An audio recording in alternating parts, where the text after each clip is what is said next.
Hello, this is Tony Hiller from RealClimateScience.com. President Kennedy said, "A nation that is afraid to let its people judge the truth and falsehood in an open market is a nation that is afraid of its people."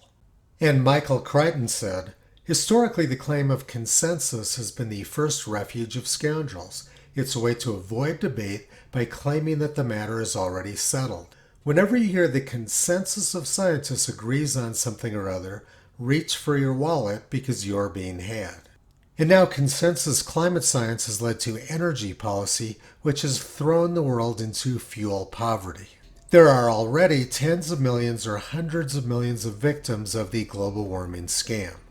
Steve Koonin was an undersecretary for the Department of Energy under President Obama. He's been trying to stop the climate hysteria which has driven this very bad policy.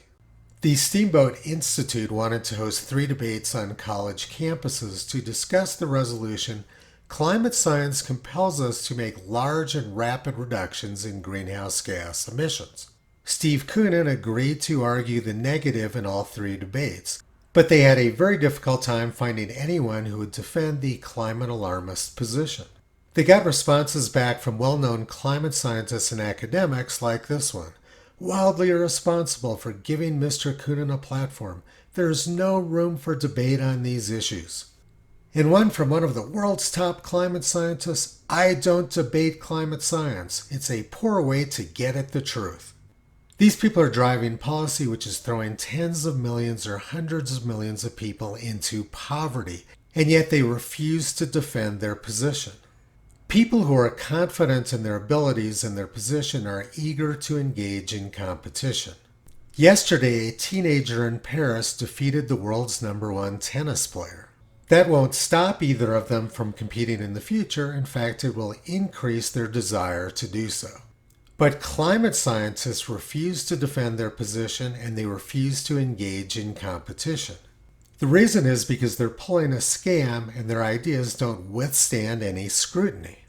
Our government is supposed to be of the people, by the people, and for the people. But now the public is excluded from discussion about critical matters affecting their well-being. President Eisenhower warned about this in his farewell speech in 1961. In the councils of government, we must guard against the acquisition of unwarranted influence, whether sought or unsought, by the military-industrial complex. The potential for the disastrous rise of misplaced power exists and will persist. We must never let the weight of this combination endanger our liberties or democratic processes. We should take nothing for granted. Only an alert and knowledgeable citizenry can compel the proper meshing of the huge industrial and military machinery of defense with our peaceful methods and goals, so that security and liberty may prosper together. Akin to and largely responsible for the sweeping changes in our industrial military posture has been the technological revolution during recent decades. In this revolution, research has become central. It also becomes more formalized, complex, and costly. A steadily increasing share is conducted for, by, or at the direction of the federal government. Today, the solitary inventor, tinkering in his shop, has been overshadowed by task forces of scientists in laboratories and testing fields. In the same fashion, the free university, historically the fountainhead of free ideas and scientific discovery, has experienced a revolution in the conduct of research. Partly because of the huge costs involved, a government contract becomes virtually a substitute for intellectual curiosity. For every old blackboard, there are now hundreds of new electronic computers. The prospect of domination of the nation's scholars by federal employment, project allocations, and the power of money is ever present and is gravely to be regarded.